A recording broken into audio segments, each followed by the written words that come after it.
Hello guys! Magandang umaga! Ang ating lulutuin sa ngayon ay ang ating dinengdeng na kalabasa, malunggay, at mayroon siyang uong o mushroom. At hinaluan ko rin siya ng kunting hipon.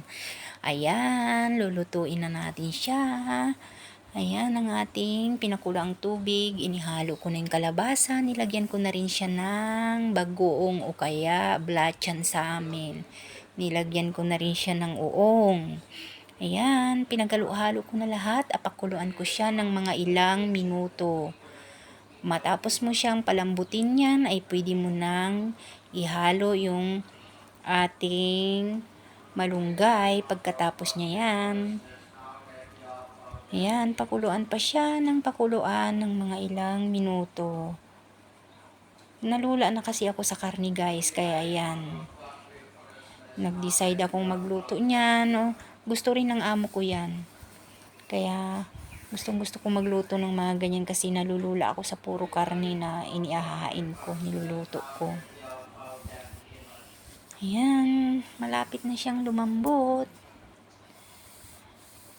Alam nyo, masustansya kasi ito kasi walang mantika. Ayan, pwede nang ihalo natin yung ating malunggay at lutuin lang natin yan ng mga ilang minuto. Ihalo-halo yung malunggay at pakuluan ng ilang minuto. Ayan, malapit nang maluto o pwede nang i-off pagkatapos ng ilang minuto.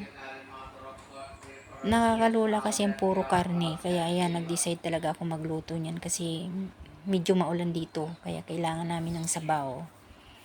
Hindi rin maarte kasi si Lola, kaya ayan, nag-decide ako magluto niyan. Masarap na masarap yan guys. Subukan nyo. At gustong gusto ko yan. Isa sa pinakagusto kong ulam ang dinengdeng sa amin sa Ilocano. Yun ang mga Ilocano.